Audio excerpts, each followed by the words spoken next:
Number what? Number 4, they value your sexual pleasure to your purity drive.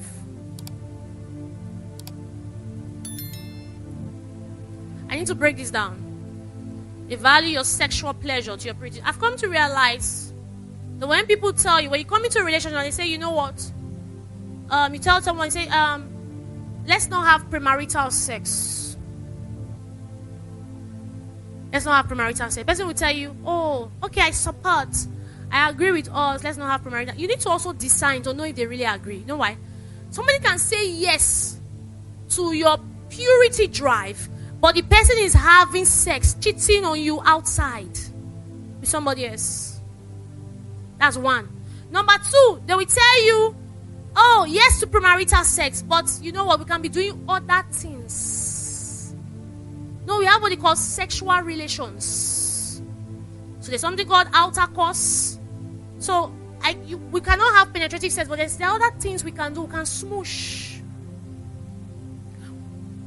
We can have out there. Do you know that there are people who have experienced orgasm, but they did not experience, they've not done penetrative sex? It's called outer course. What people call dress sex. So you're on the person and you are getting orgasm, but yet there's no penetrative sex. I've seen virgins who say they are virgins, but they have done all manner of sexual relations, but just that the hymen has not been broken. So you need to understand it. We can do other things. You know, if we don't do other things, relationship will be dry. Then you now say, I don't want the relationship to be dry now. Then you now go ahead. Then I say, oh, you know what? But we can live together. Nothing will happen. You stay in this room, you can stay in this room. Why are you deceiving? Can a man take fire in his words and not be what? You need to also check their motive. The reason why they are saying, oh, yes to premarital sex, is it because they are scared of making you pregnant? Or because they value God? See, why is it very important for this? Especially this last thing I mentioned. So that you can know if this person fears God. Somebody can say yes to premarital sex and say, oh, we shouldn't do it. But the reason for it is because the person is scared of being pregnant. Some people are more scared of pregnancy than their fear for God. More scared of what their parents have to say, what friends have to say. You must check it. You must test it in your spirit. What friends have to say? What will my parents say? Hey, I have a position in church. You are more scared of losing your position than losing the presence of God. You're scared. You must check it. What fear does it? Who does the person really fear? Is it fear for position? Is it fear for friends? What is driving the person's purity? What's driving the purity? Is it fear for God? Oh, on social media they will tell you, oh, you know what, we shouldn't have sex. But what kind of content are they posting? What are they watching in secrets? We can't have sex, but it's doing porn.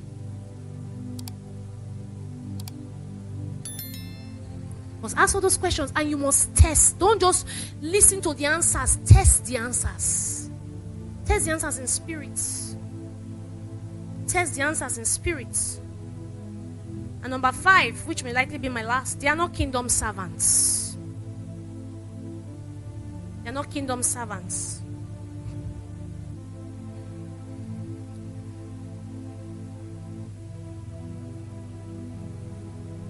They are not kingdom servants. If you look at Ruth and Boaz's story, you know, it's easy for you to say, God, I need a man like Boaz.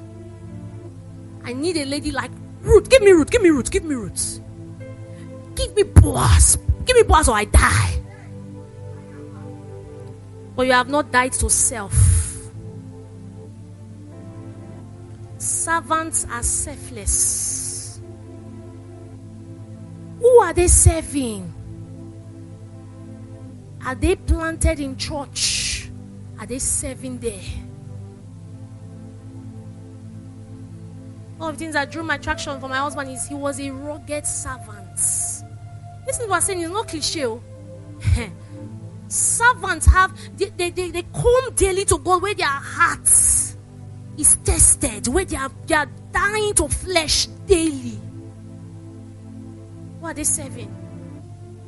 Servants honor spiritual authority. Servants are not looking for positions. They are going the extra mile. Ruth wasn't looking for Boaz, for your information. So that you're not serving in choir because you are doing strategy. I want to serve in choir so that a man will see me there. Hello? Your strategy has failed you with all the serving in choir or ushering. Yet you are experiencing different heartbreak. Because you have not truly served the God that does not break hearts. Ruth was not looking for Boaz. She was in a strange land. She will go to a field and remember her mother-in-law. She didn't have any gain. Naomi had 2 daughters-in-law. Two. Oprah thought twice. Oprah looked at all the pigs. Naomi said, no children, no. Even if I get to a particular age, the child, will you wait? Oprah wasn't bad. She was not just a committed servant. There is the casual servant and there is the committed. She looked at all the conditions presented because, let me tell you something, servants don't have option. They are not there for anything. Like Meshach, Shadrach, and Abednego. They say, even if God, that servant, even if we're still here. Even if man not come, we are here. Even if woman not come. So they are not quitting on rehearsals because they are kingdom servants. They are not quitting on position because they are kingdom servants. They are there. Ruth did not turn back. She said, your God will be my God. Your people shall be my people. She didn't know the end of her life. She didn't know what would turn out, but she went. That's what servants. That's who servants are.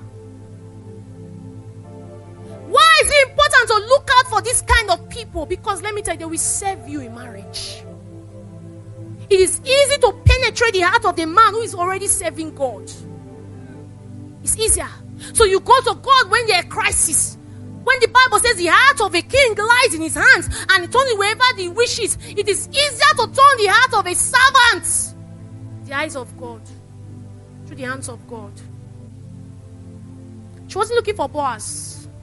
It was servitude that got affluence attracted to her. Affluence got attracted to a servant. Boaz was affluential. So the prayer is not give me Boaz. The prayer is give me a heart of service. Give me a heart of service. I came from a broken home. I round off with this.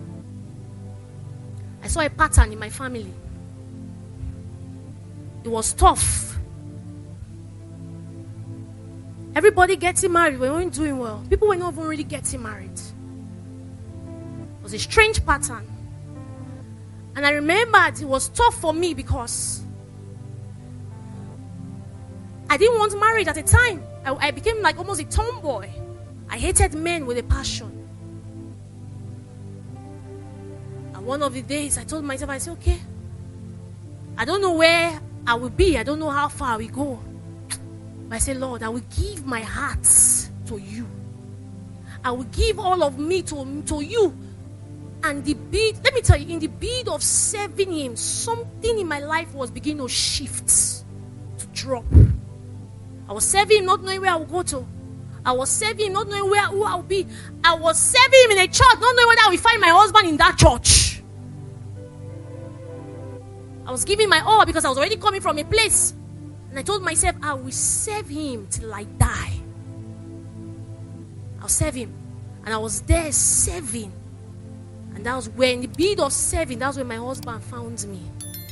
I wasn't looking for him. I'm not saying don't look for, but can you go beyond looking for and give your service to God? Don't serve your pastor, serve God.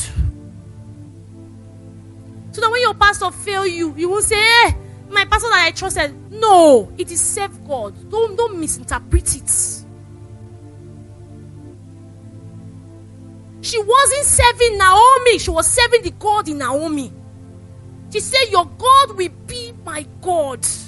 If she was serving Naomi, she probably would have quit. Look for that man or woman that is a dogged servant of God.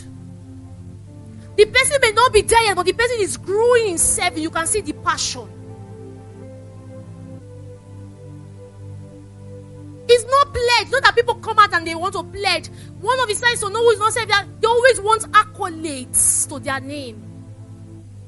They come out to receive pledge, but they want pastor to identify them. They're not servants. So there's a difference between eye service and service.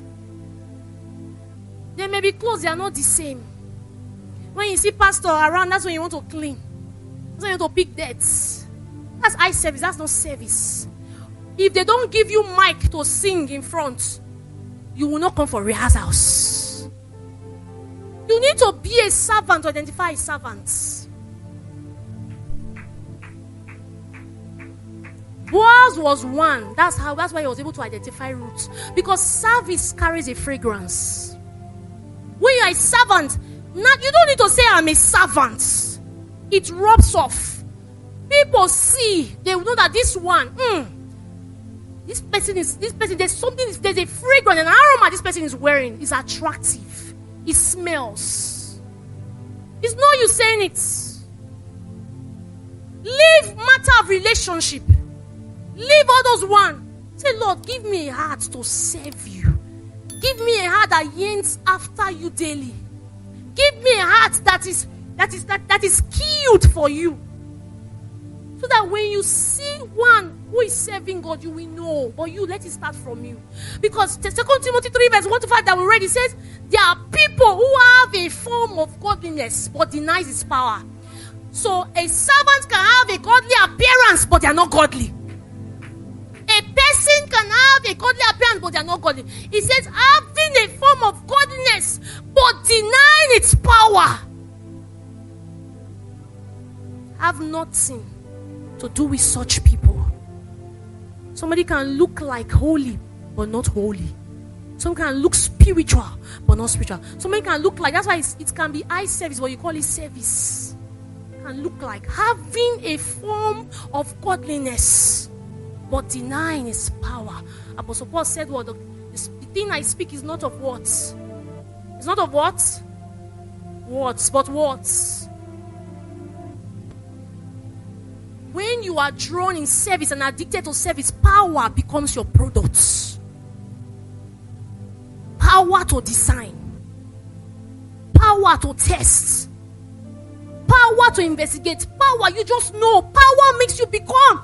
When you are a servant, the more you serve him, the more power comes upon you.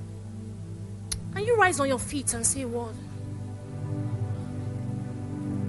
Alabrana Manash.